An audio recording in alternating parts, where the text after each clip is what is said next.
You know that feeling when you're about to do something you know is wrong, and your brain is screaming at you to stop, but some other part of you just takes over completely? That was me on a random Saturday night in August 2023. And that one decision, that one moment, changed the entire direction of my life. My name's Alex, and I'm 27 years old now. But this story starts when I was 25, living in a new city where I didn't know anybody, and drowning in loneliness that felt like it was physically crushing my chest. Saturday nights were the absolute worst. Everyone else in the world seemed to be out having fun, going to parties, hanging with friends, living their lives. And there I was, sitting alone in my cousin's apartment, staring at my phone hoping someone would message me. Anyone? My older cousin Jake let me move in with him when I relocated to this coastal city. It was supposed to be a fresh start, a chance to reinvent myself. But Jake was never actually there. He stayed at his girlfriend's place like 90% of the time. So most nights, especially weekends, I was completely alone. I'd log into my games hoping some of my online friends would be around. Nobody. I'd scroll through social media, watching other people have the life I wanted. I'd put on music and try to distract myself. Nothing worked. The loneliness just sat there in my chest like a weight I couldn't lift. You ever feel lonely in a way that physically hurts? Like there's this pressure behind your ribs that won't go away no matter what you do? That was my life. Every single day, but especially on weekends. I moved to this city thinking it would fix me. Back home, I was going nowhere fast. Working dead-end jobs that didn't matter. Grocery store clerk, warehouse worker, fast food manager for like 3 months before I quit.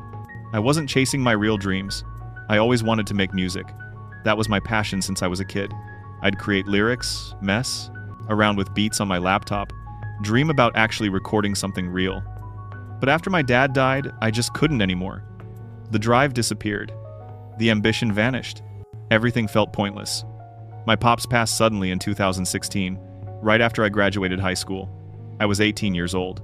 One day he was fine, laughing at the dinner table, talking about taking me fishing that weekend. The next day he had a massive heart attack at work. He was only 43. I didn't get to say goodbye. I didn't get to tell him I loved him one more time. I didn't get to thank him for everything he did for me. He was just gone, instantly, like someone had erased him from existence. After that, life felt different. Not just sad different, like fundamentally different. Like I was walking around in a foggy dream where nothing felt real anymore. Nothing had meaning. I had no direction, no ambition, no idea what I was supposed to do with my life.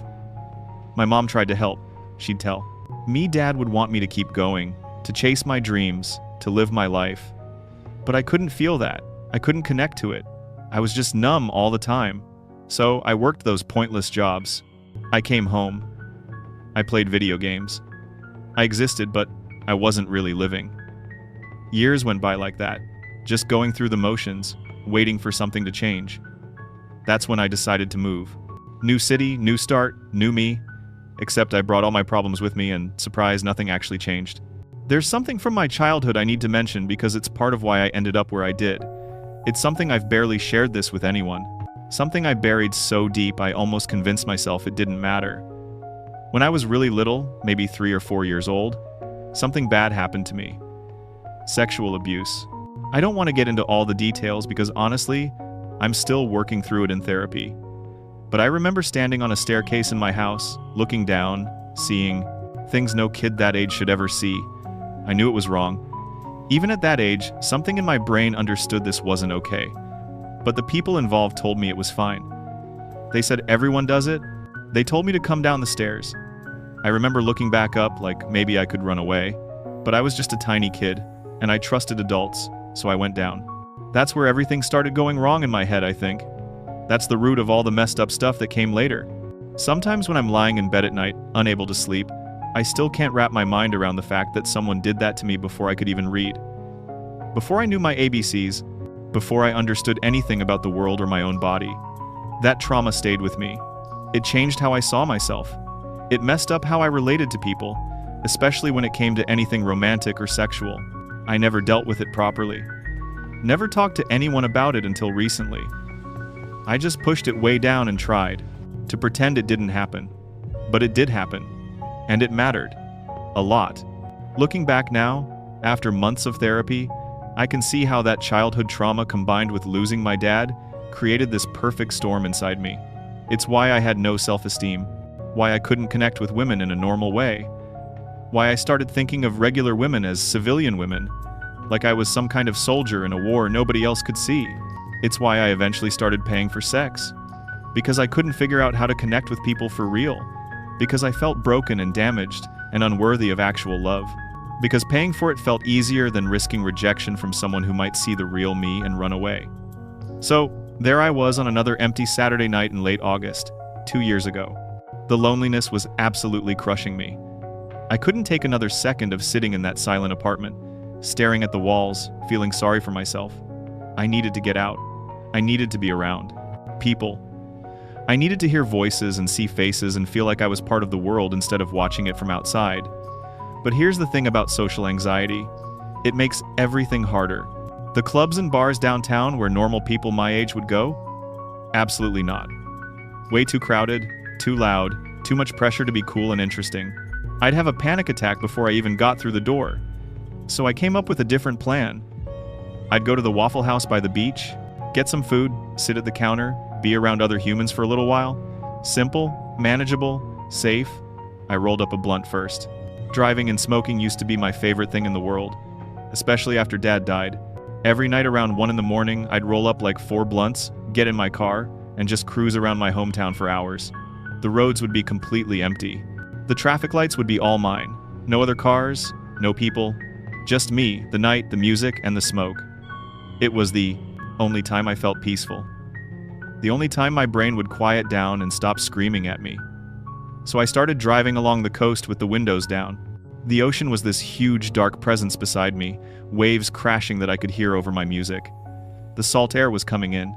It felt good. For a few minutes, I almost felt okay.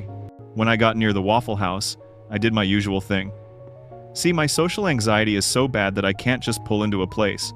I have to drive by first, scope it out, see how many people are inside, figure out where I'd sit, plan my whole approach, count the exits.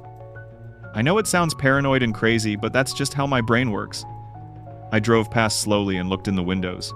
The place was packed, way too many people for midnight on a random Saturday. There was even a line of people waiting outside. My anxiety spiked immediately. No way I could handle that. So I decided to cruise around the area for a while and wait for the crowd to thin out. I turned down a side street, just killing time, still smoking, trying to stay calm. That's when I saw her. She was walking down the sidewalk on this quiet residential street. White woman, probably late 20s, wearing a dress and heels, and she had her thumb out. Hitchhiking. I could tell immediately that she was drunk. Not falling down wasted, but definitely drunk. Her walk was a little wobbly. Her thumb was only up half the time. She'd forget what she was doing and just walk normally, then remember and stick her thumb back out. My first reaction was completely normal. I drove right past her without slowing down. I mean, come on. This isn't the 1970s. Nobody picks up hitchhikers anymore. That's how you end up dead in a ditch or arrested for kidnapping. Just keep driving and mind your own business. I went around the block, planning to head back to check on the Waffle House again. But then a thought appeared in my head. Just one single thought that came out of nowhere. What if she'd sleep with me if I gave her a ride? The second that thought popped up, it was like everything else in my brain just disappeared. The Waffle House, the loneliness, the blunt cruise, the plan for the evening. All of it just vanished into nothing. The only thing I could think about was that woman and that possibility. I felt this impulse that was stronger than anything I'd ever experienced in my entire life. It wasn't even like a normal thought or desire. It was this overwhelming compulsion that took over my entire body. My heart started pounding so hard I could hear it in my ears. My hands started shaking on the steering wheel. My mouth went completely dry. I knew what I was thinking was dangerous. I knew it was wrong. I knew I was about to cross a line that you can't uncross. But I didn't care. Couldn't care. Something else had taken control. Desperation and lust just pushed out everything else. All the normal thoughts about consequences and morality and basic human decency just disappeared. I was completely fixated. I drove around the block again, slower this time, and came back to where she was. She was still walking, still occasionally putting her thumb out. Then I did it again, and again, and again. For 45 minutes straight, I circled that area like a shark circling prey. That's the only honest word for what I was doing. I was hunting her, stalking her, waiting for the perfect moment and the perfect spot to approach. The whole time, my brain was racing with scenarios. What would I say to her? How would I get her to get in the car? What if she said no? What if she said yes? What if someone saw me picking her up? What if this was some kind of police setup? What if she had a pimp or a boyfriend following her? What if I got robbed? What if I got killed? But none of those fears were strong enough to make me stop. The impulse was too powerful. I kept circling, kept watching her, kept waiting. She was too drunk to notice the same car driving past her over and over. She just kept walking down random streets, occasionally trying to hitch a ride when other cars passed by. Nobody else stopped for her either, which made sense. Who would? I tried to work up the courage to approach her at least 10 different times. I'd slow down, start to pull over, then chicken out and keep driving. My heart was racing so fast I thought I might have a heart attack. My whole body was shaking. I was sweating through my shirt even though it was a cool night. This was insane. I knew it was insane, but I couldn't stop myself. Finally, after almost an hour of this madness, we ended up on the same quiet side street at the same time. It was darker here. No other cars around. No houses with lights on. Just her walking along and me pulling up slowly beside her. This was it. My moment of truth. Whatever happened next would define who I really was as a person. I rolled down the passenger window. "Hey, excuse me," I called out, trying to keep my voice steady. "Do you know where Fairview Apartments are?" She stopped walking and turned to look at me. I could see the suspicion on her face immediately. Her eyes were a little unfocused from the alcohol, but she wasn't stupid. She was being careful. By this point, she'd put her thumb down. She wasn't actively trying to hitch rides anymore. Maybe she'd gotten spooked by something. Maybe she'd sobered up just enough to realize it was a bad idea. Whatever the reason, she was done hitchhiking, which made what I was doing even worse. No, sorry," she said, and started to turn away. My heart was pounding so hard I thought it might explode. This was it. If I let her walk away now, it was over. I'd go home and this would just be a close call. A moment of temporary insanity that I could forget about. But I didn't let her walk away. "Did you need a ride somewhere?" I asked. She looked at my car again. Looked at me. I could see her trying to decide if I was safe or not. Trying to figure out if this was a good idea or a terrible one. "Are you like an Uber or something?" she asked. My throat was so tight I could barely speak. No. But if you need a ride, I got you." I held my breath. Everything hung on what she said next. My whole future, though I didn't realize it at the time, depended on her answer. She thought about it for what felt like forever. Then she said, "Okay." She got in my car. But she sat in the back seat, directly behind me, instead of in the passenger seat up front. That should have told me everything right there. She was being smart. She was protecting herself. She didn't fully trust me, and she was making sure she could get out quickly if she needed to. "I don't live far," she said. "Just a couple miles from here." I started driving. My hands were shaking so badly I had trouble steering straight. I tried to act normal. Tried to make conversation. "You okay?" I asked. "You need me to pull over or anything?" "No, I'm fine," she said. "Just had a few too many drinks. My friends ditched me at this party and I just want to get home." We started talking. Nothing deep or meaningful. Just small talk to fill the awkward silence. She told me about the party, about how her friends were supposed to give her a ride but left without telling her, about how she knew walking was stupid but she just wanted to be in her own bed. I told her about being new to the city, about how I didn't know many people yet. I made up some lie about why I was driving around at midnight, made myself sound normal and harmless, and as we talked, reality started creeping back into my brain, slowly at first, then faster and faster. I could tell from her personality, from the way she was talking to me, from her whole energy, that what I'd been hoping for was never going to happen. She wasn't interested in me. She didn't see me as anything other than a random stranger giving her a safe ride home. She was being polite, but that was it. Nothing more. The drive took 7 minutes total. Just 7 minutes from when she got in my car to when we pulled up in front of her apartment building. But those 7 minutes felt like hours. Every second that passed, I was becoming more and more aware of how messed up my thinking had been, How close I'd come to doing something truly terrible. When we got to her building, she seemed so relieved, so grateful to be home safe. "Thank you so much," she said, pulling out her wallet. "Seriously, you're a lifesaver. Let me give you something for gas." She held out a $20 bill, crumpled and worn, like she'd been carrying it around all night. I couldn't take it. There was no way I could accept money from her. I knew what my intentions had been when I picked her up. I knew the thoughts that had been in my head. Taking her money would have made me feel even sicker than I already did. No, it's okay," I said quickly. "Really, just be safe, okay? Are you? Sure? I really don't mind." "I'm sure. Just get inside safely." She thanked me like 3 more times, then got out of the car. I watched her walk to her building, unlock the door, and go inside, making sure she was actually safe. That she made it. Then I just sat there in my car, parked on this random street, staring at nothing, trying to process what had just happened, trying to understand what I'd almost done. I started driving back to the apartment. The streets were empty now. It was past 1 in the morning, just me and the streetlights and my thoughts. And that's when it all hit me at once. The full weight of what I'd done. My life had just changed for the worse. I could feel it in my bones. I'd crossed a line I'd never crossed before, and there was no going back to who I was before that moment. I'd stalked a vulnerable woman for 45 minutes. I'd approached her with bad intentions. I'd gotten her into my car while she was drunk and alone and trusting that I was safe. Yeah, nothing bad happened. I gave her a safe ride home and didn't try anything. But that was almost by accident. That wasn't because I was a good person. That was because she wasn't interested and I could tell. So the opportunity never presented itself. The scariest part wasn't even what I'd almost done. The scariest part was knowing that I would do it again. That hunger, that desperation, that impulse was still inside me. It hadn't gone anywhere. I'd fed it once. I'd given into it, which meant it would be easier to give in again next time.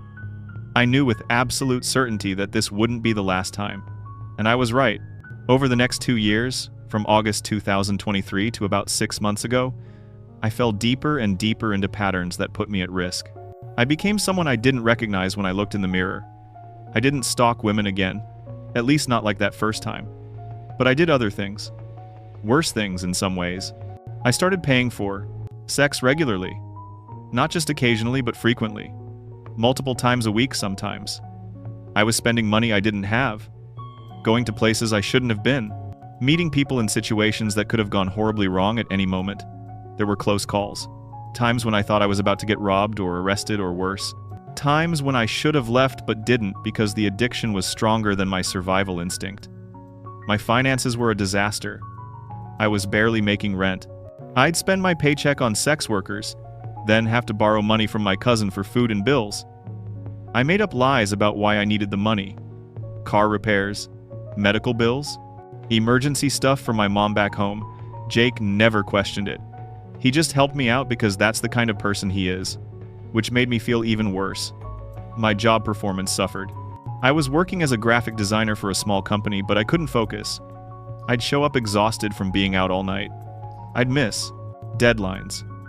My boss pulled me aside multiple times to ask if everything was okay. I'd lie and say I was fine. Just stressed, having trouble sleeping. The few friends I'd managed to make started distancing themselves from me. I was flaky. I'd cancel plans at the last minute.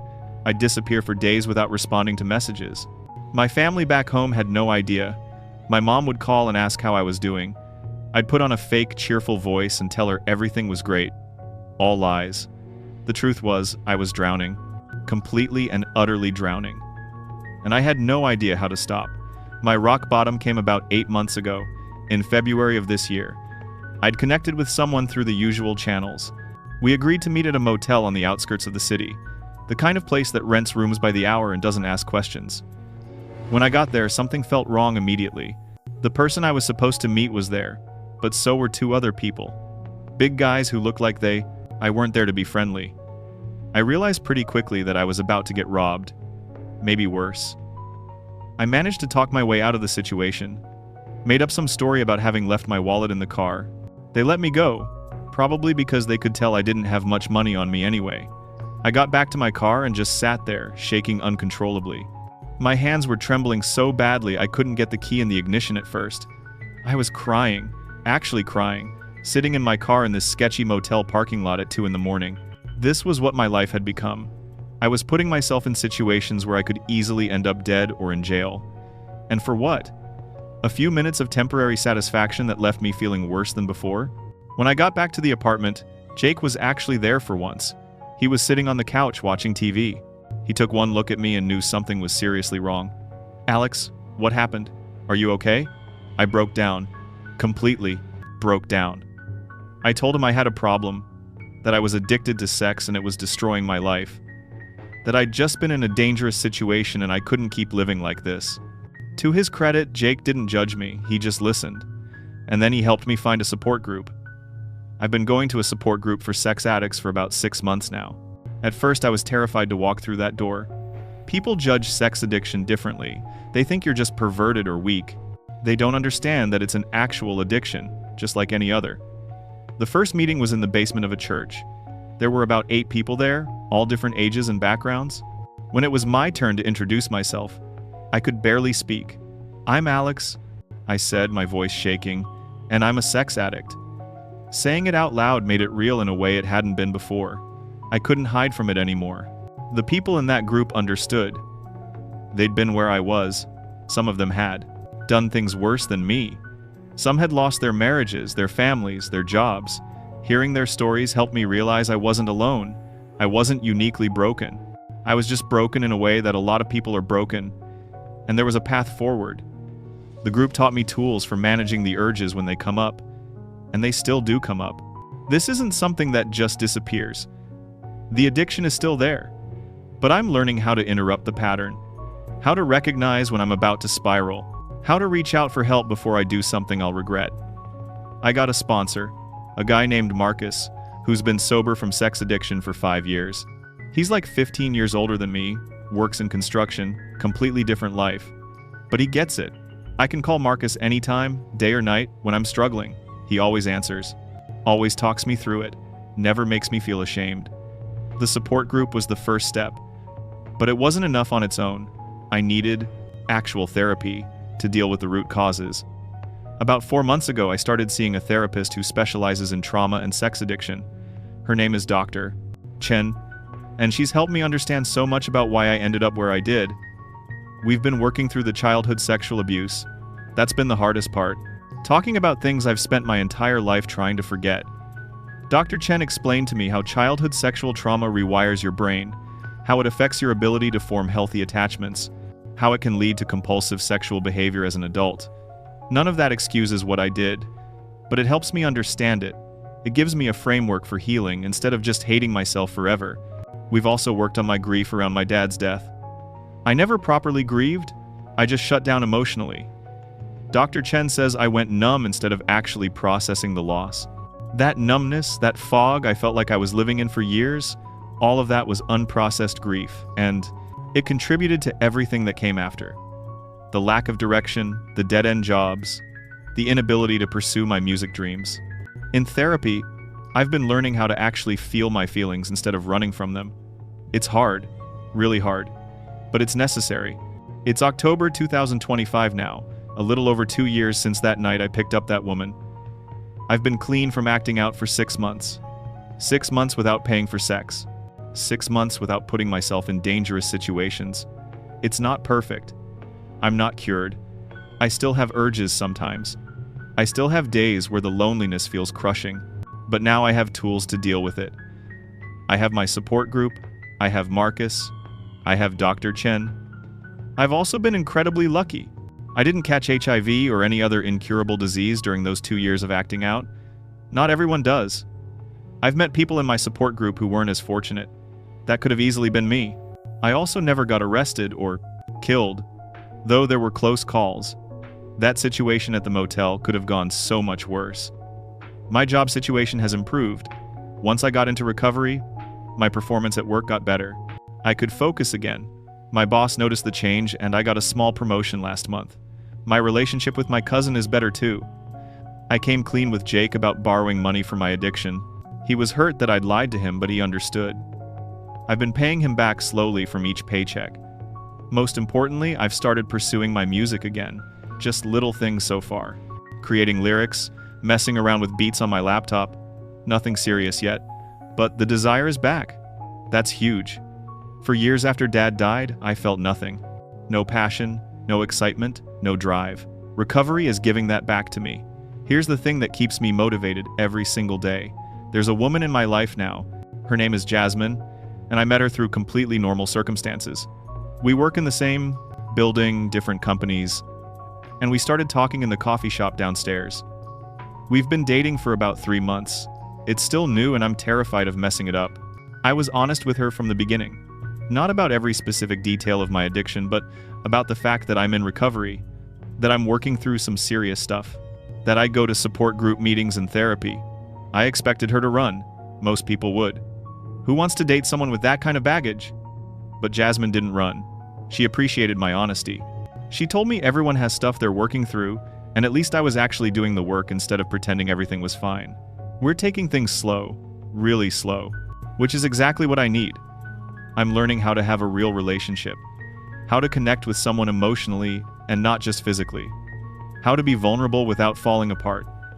It's scary, terrifying, honestly, because part of me is convinced that once she really knows me, once she sees all my damage and brokenness, she'll leave. But Dr. Chen says that's the addiction talking. That's the shame telling me I'm not worthy of love. The truth is, I am worthy.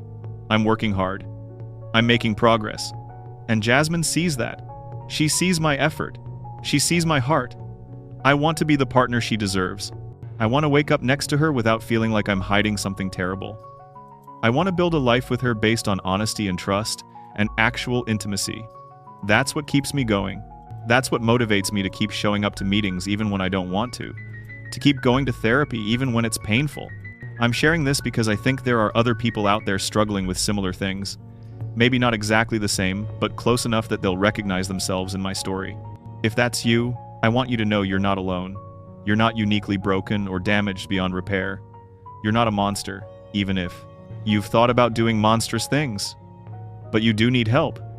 I needed help. I still need help. And that's okay. Needing help doesn't make you weak. It makes you human. Sex addiction is real. It's not just about being horny or having a high sex drive. It's about using sex to escape from pain, from trauma, from feelings you don't know how to process. Childhood trauma shapes us in ways we don't always understand. Grief can derail your entire life if you don't deal with it. Loneliness can drive people to desperate places, and all of it can be worked through if you're willing to ask for help. The scariest moment of my life wasn't picking up that woman off the street. It was walking into my first support group meeting and saying out loud what I'd been doing. Admitting it made it real. But it also made healing possible. You can't fix a problem you won't admit exists. I've learned that recovery isn't linear. There are good days and bad days. Both are normal. Both are part of the process. I've learned that shame is the enemy of recovery. The more you try to hide your addiction, the more power it has over you. Bringing it into the light, talking about it openly with safe people, that's what starts to break its hold. I've learned that I have to be vigilant.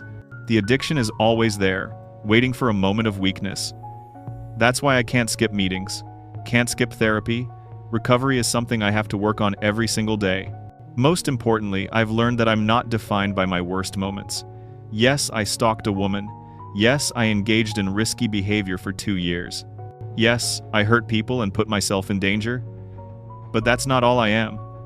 I'm also someone who recognized he had a problem and got help. Someone who's doing the hard work of recovery. Someone who's building a better life one day at a time. These days, I take things one day at a time.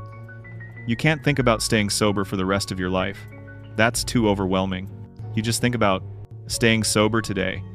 I'm also finally dealing with all the stuff I'd been avoiding. The childhood trauma, my dad's death, my inability to pursue my dreams, all the deep-rooted issues that led to the addiction in the first place. It's hard work, really hard. Therapy sessions where I have to talk about things I'd rather forget. Support group meetings where I have to be vulnerable in front of strangers. Phone calls with my sponsor at 2 a.m. when I'm struggling. But it's worth it. Because slowly I'm becoming the person I always wanted to be. The person my dad would be proud of. I've started creating music again. Just little things. Nothing I'm ready to share yet. But I'm back at it. And that's huge. For years, I couldn't even imagine doing something creative. Now it's becoming part of my life again. I want to be clear about something. I'm not trying to excuse what I did. Having trauma doesn't give you a free pass to put other people in danger. I made terrible choices, really terrible ones. And I'm lucky those choices didn't result in worse consequences than they did. That woman I picked up that night could have been hurt. She trusted me to get her home safely, and my intentions weren't good. The fact that nothing bad happened was more luck than virtue on my part. I have to carry that guilt. I can't undo what I did. All I can do is make better choices, moving forward, and hope that counts for something. But I'm also not going to destroy myself with shame forever. Part of recovery is learning to forgive yourself while still holding yourself accountable. You know what's crazy? What I want now is so simple. I just want to be normal. I want to have a normal relationship where I'm not constantly battling dark urges. I want to wake up in the morning without feeling ashamed of who I am. Normal seems like such a basic thing to want. But for someone like me, it feels like climbing Mount Everest. Every day without acting out is a step up that mountain. Every therapy session is another step. Every honest conversation is another step. I'm not at the top yet. I might never get to the top. But I'm climbing, and that's what matters. I think about that woman sometimes. The one I picked up that night in August 2023. I hope she's okay. I hope she figured out safer ways to get home when she's been drinking.